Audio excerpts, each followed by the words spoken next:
Bismillahirrahmanirrahim. Assalamualaikum warahmatullahi wabarakatuh. Alhamdulillah, wassalatu wassalamu ala rasulillah wa ala alihi wa ashabihi wa mawalah wa man tabi'ahum bi ihsanin ila yaumil qiyamah, amma ba'da. Kaum muslimin yang dimuliakan oleh Allah Subhanahu wa taala, sahabat belajar Islam online secara intensif di mana saja Anda berada. Mudah-mudahan tayangan ini menjumpai Anda semuanya, kita semuanya dalam keadaan sehat dan penuh berkah, penuh dengan kelimpahan nikmat dari Allah Subhanahu wa taala. Tidak hanya nikmat-nikmat berupa kenikmatan jasmani semata, tetapi yang lebih penting adalah kenikmatan berupa rohani, berupa mental, berupa tenangnya hati kita dalam menjalani setiap aktivitas kehidupan, serta hidayah dari Allah Subhanahu wa ta'ala hingga akhir hayat kita. Kaum muslimin yang dimuliakan oleh Allah Subhanahu wa ta'ala, sahabat belajar Islam intensif yang kami banggakan, pada kesempatan kali ini saya akan menyampaikan terkait dengan bagaimana kewajiban kita sebagai seorang muslim, sebagai hamba Allah Subhanahu wa taala, sebagai manusia yang hidup di muka bumi ini untuk memuliakan Al-Qur'an. Atau bagaimana ketika kemudian Allah Subhanahu wa taala dan sudah ada di hadapan kita Al-Qur'anul Karim, maka di sana ada kewajiban-kewajiban yang perlu kita perhatikan, perlu kita laksanakan, perlu kita tunaikan terhadap Al-Qur'anul Karim ini. Karena Al-Qur'anul Karim ini adalah merupakan petunjuk, adalah merupakan guidance, adalah merupakan sebuah pedoman, sebuah petunjuk arah di dalam rangka kita semuanya mengarungi kehidupan di dunia ini. Bahkan lebih daripada itu, dianya akan kemudian bisa menghantarkan kepada kita semuanya untuk meraih kebahagiaan tidak hanya di dunia, tetapi lebih-lebih nanti di akhirat. Ada sekitar 6 atau 7 poin yang akan kita bahas pada kesempatan yang singkat ini. Mudah-mudahan kita semuanya diberikan taufik dari Allah Subhanahu wa taala untuk dibukakan pemahaman secara lebih baik lagi dan kemudian bisa diamalkan dalam kehidupan kita sehari-hari. Maka kita selalu berdoa, Rabbi zidni ilma warzuqni fahma. Ya Allah, tambahkanlah kepadaku ilmu, pengetahuan, dan karuniakanlah kepadaku kepahaman. Maka kaum muslimin yang dimuliakan oleh Allah Subhanahu wa taala, kewajiban kita terhadap Al-Qur'anul Karim yang pertama dan utama itu adalah mengimaninya. Jadi yang pertama itu adalah mengimani Al-Qur'anul Karim. Bahwasanya iman kepada kitab yang Allah turunkan secara umum kepada semua rasulnya, orang-orang yang beliau pilih mulai dari awal hingga akhir, yaitu Nabi Muhammad SAW, ada beberapa kitab yang Allah turunkan. Maka kita mengimani secara umum, secara keseluruhan. Kemudian kita mengimani secara khusus kepada Al-Qur'anul Karim yang memang Allah Subhanahu wa taala turunkan kepada nabinya dan rasulnya yang terakhir, yaitu Muhammad sallallahu alaihi wasallam. Maka kewajiban kita secara khusus itu adalah memberikan totalitas keimanannya kepada Al-Qur'anul Karim yang turun kepada Rasulullah Muhammad sallallahu alaihi wasallam.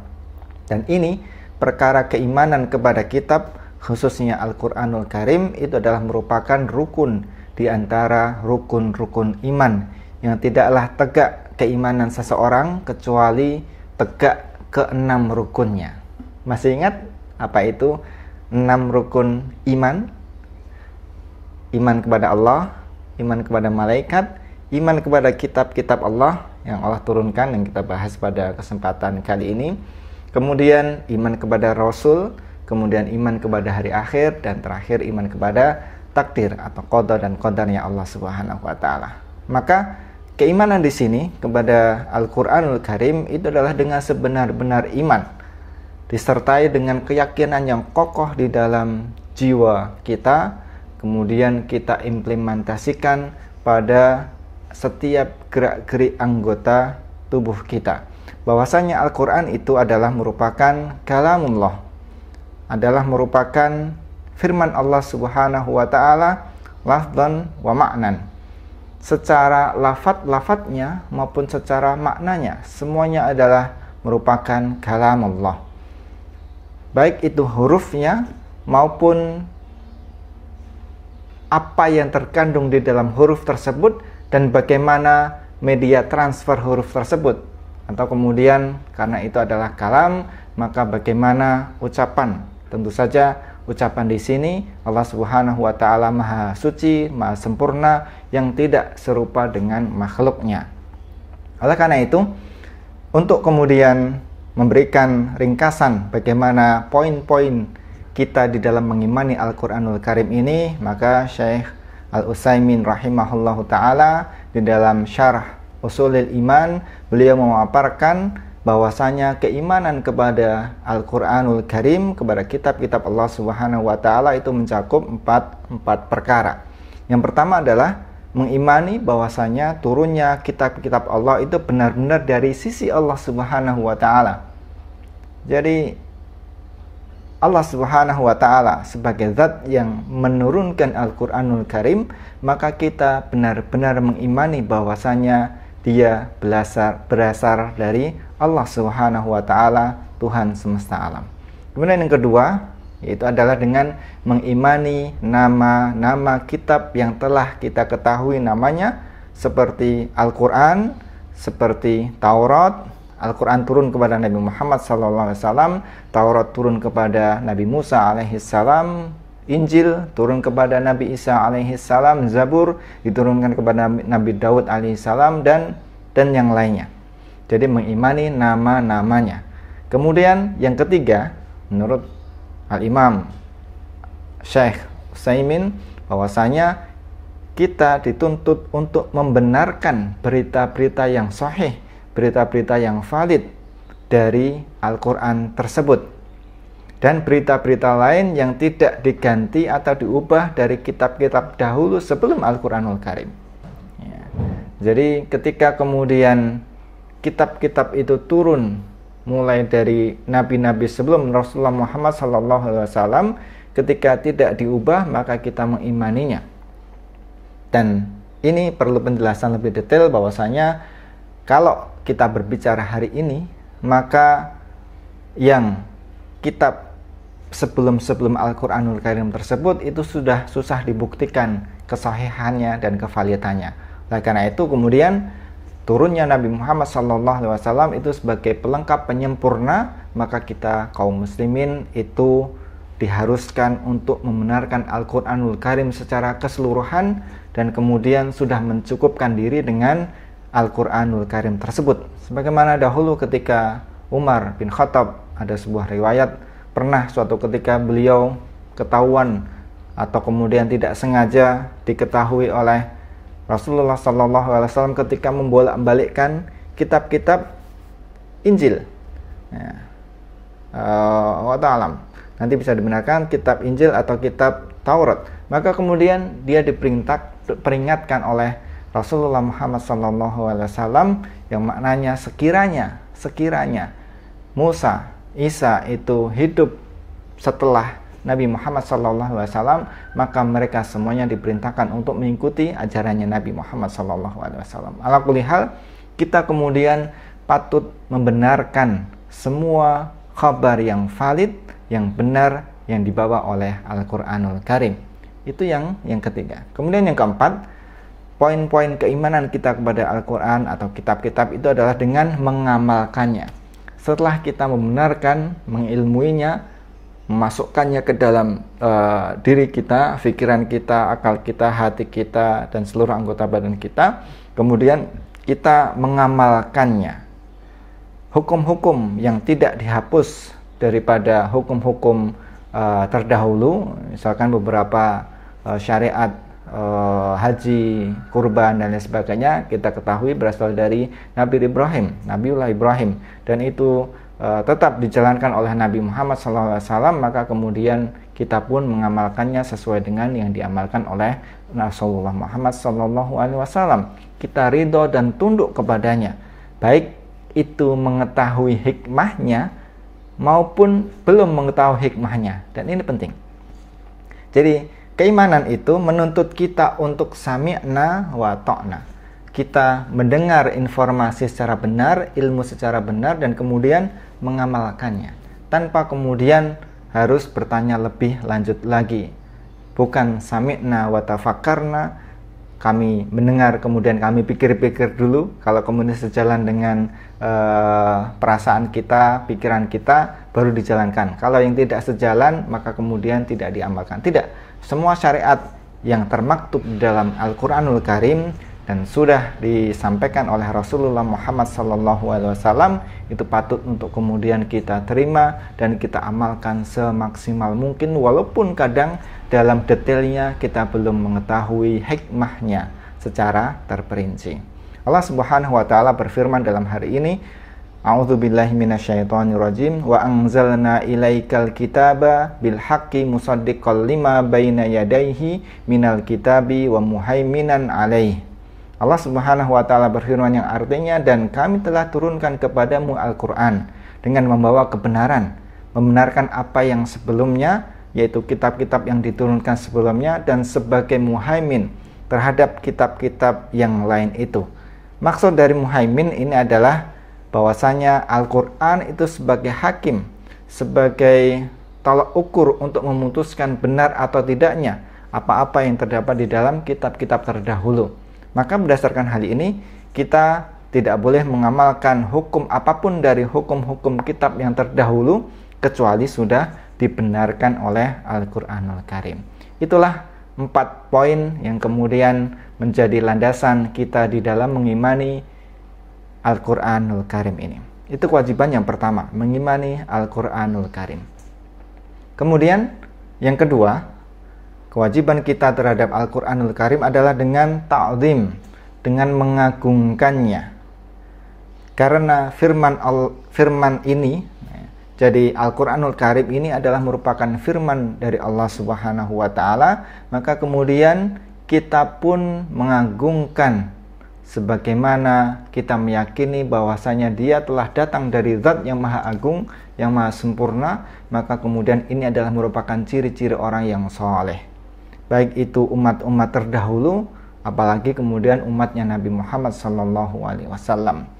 Allah Subhanahu wa taala telah berfirman, "Qul aminu bihi aw la tu'minu, innal ladina utul ilma min qablihi idza yutla alaihim yakhiruna lil adqani sujada."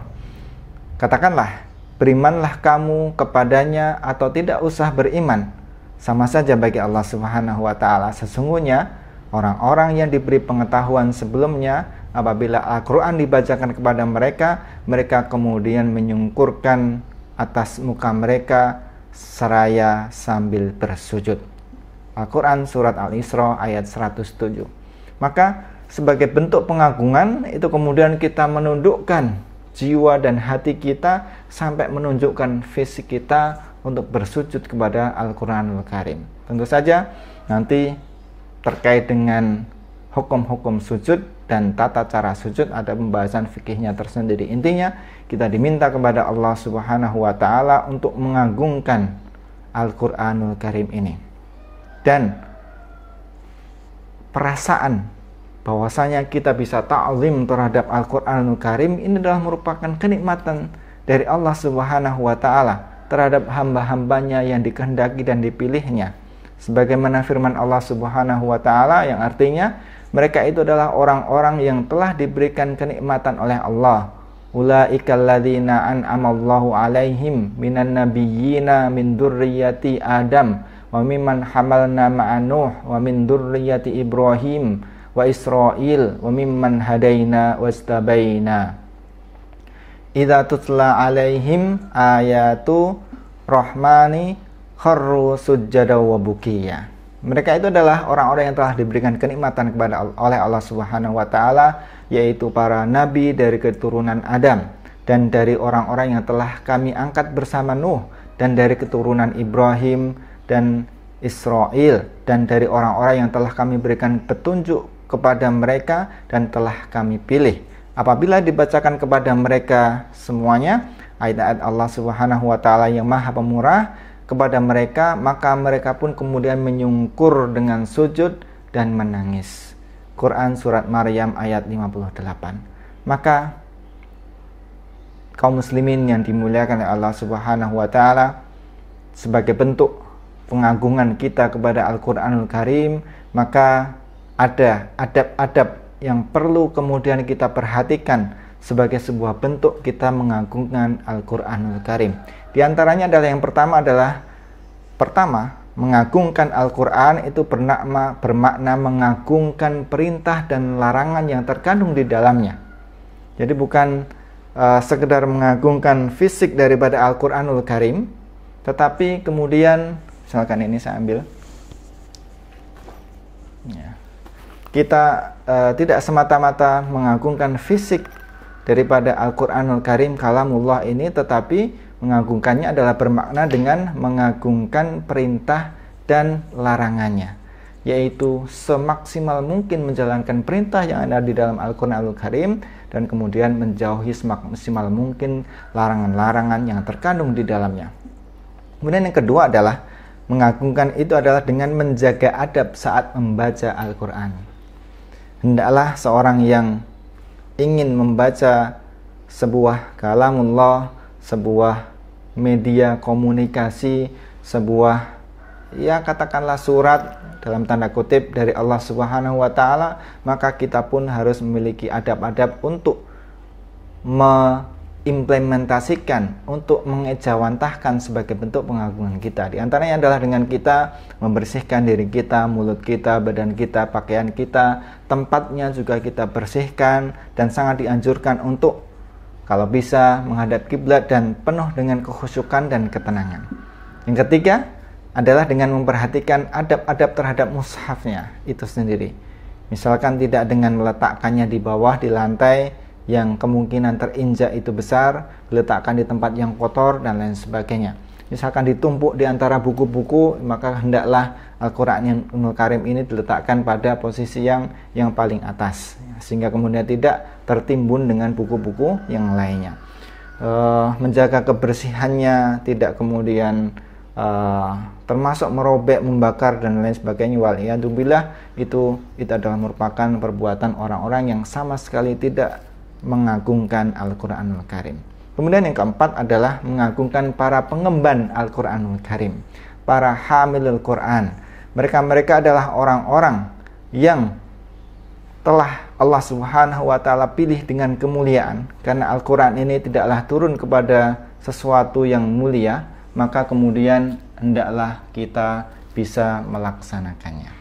Kaum muslimin yang dimuliakan oleh Allah Subhanahu wa taala, hal berikutnya yang kemudian perlu kita perhatikan adalah setelah mengimani, kemudian mengagungkan, maka yang ketiga adalah dengan tilawah, dengan membacanya, dengan mempelajarinya.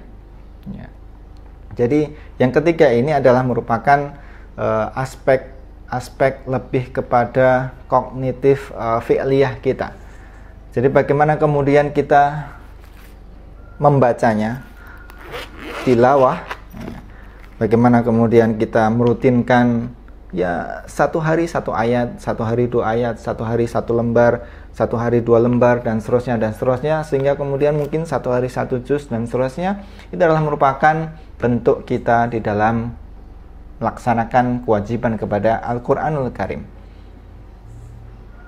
Utsman bin Affan radhiyallahu taala anhu pernah meriwayatkan bahwasanya Rasulullah sallallahu alaihi wasallam bersabda, "Khairukum man ta'allamal Qur'ana wa 'allamah." Hadis riwayat Imam Bukhari. Orang yang paling baik di antara kalian itu adalah orang yang belajar Al-Qur'an dan mengajarkan Al-Qur'an. Khairukum.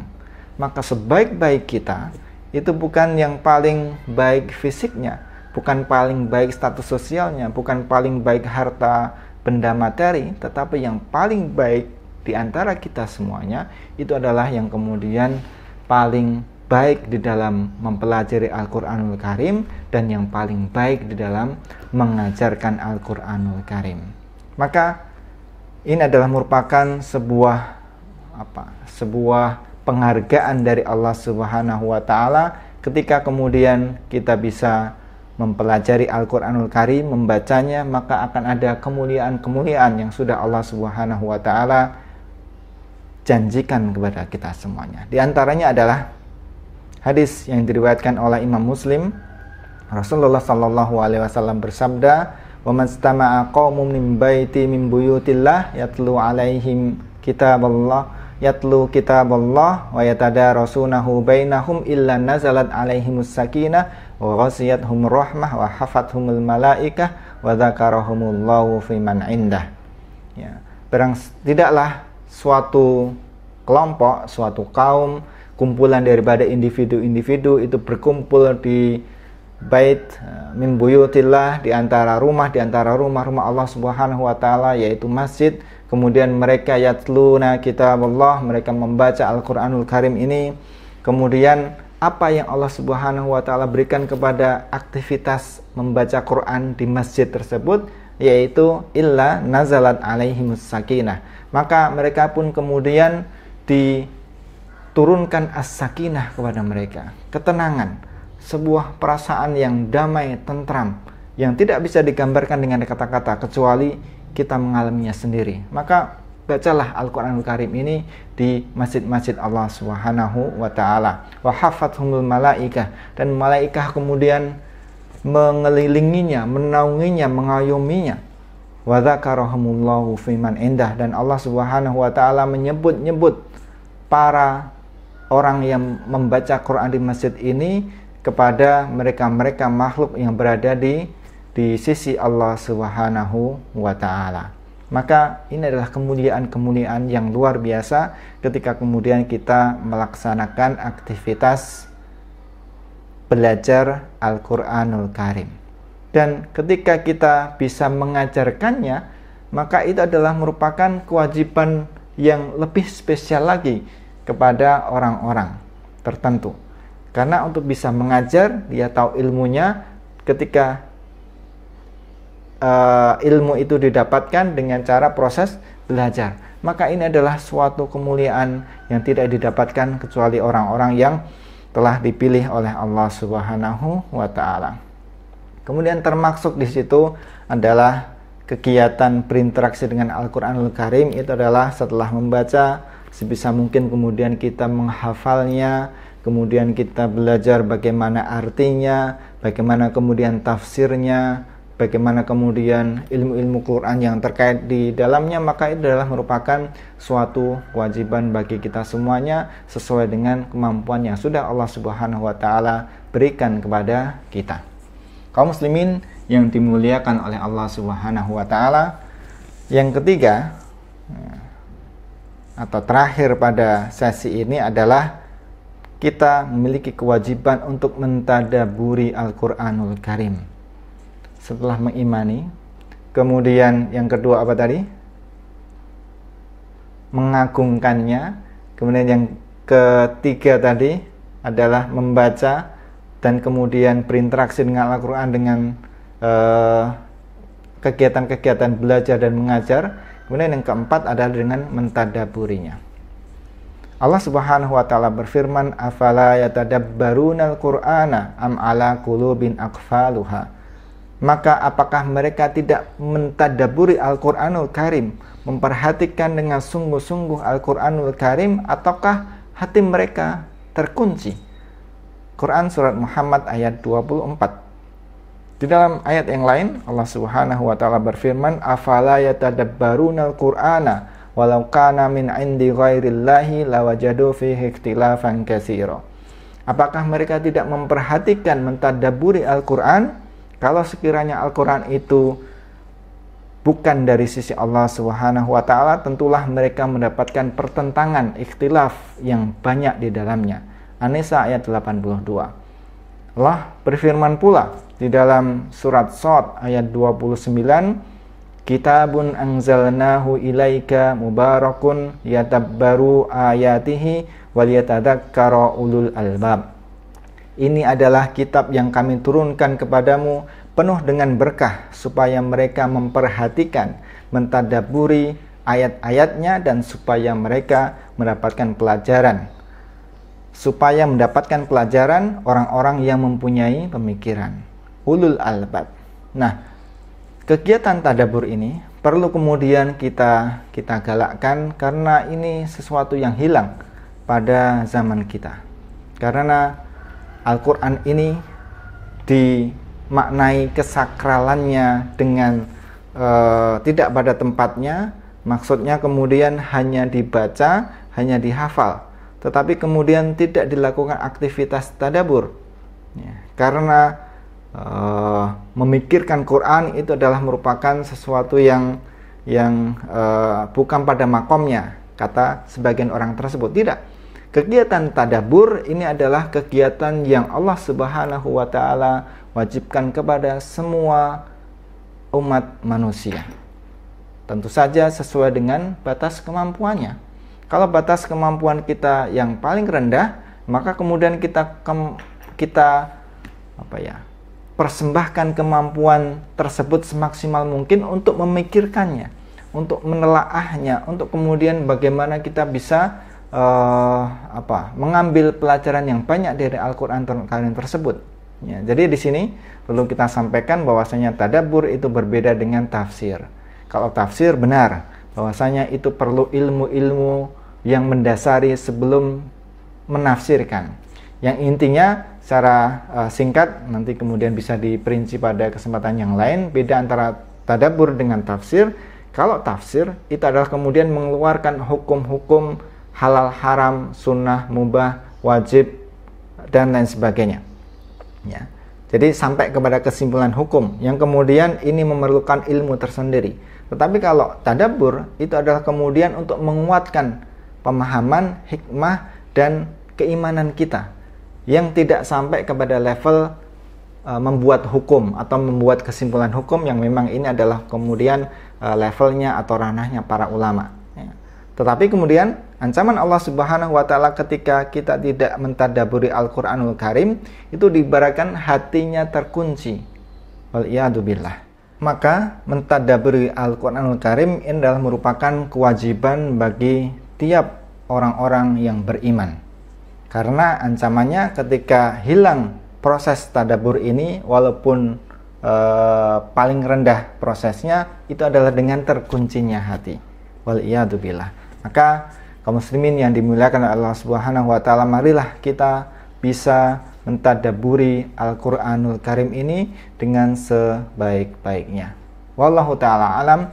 Demikianlah beberapa hal terkait dengan kewajiban kaum muslimin terhadap Al-Qur'anul Karim pada episode yang pertama ini, karena insya Allah akan kita bagi materi ini menjadi dua episode agar durasinya tidak terlalu lama. Nanti kita akan lanjutkan pada poin-poin yang berikutnya setelah tadi iman dengan benar terhadap Al-Qur'anul Karim, kemudian yang kedua mengagungkan Al-Qur'anul Karim, termasuk mengagungkan Ahlul Quran, kemudian membacanya, berinteraksinya dengan membaca, menghafal, belajar, dan mengajarkan. Kemudian yang keempat adalah dengan mentadabburi Al-Qur'anul Karim. Wallahu ta'ala alam. Subhanakallahumma wa bihamdika asyhadu an la ilaha illa anta astaghfiruka wa atubu ilaik.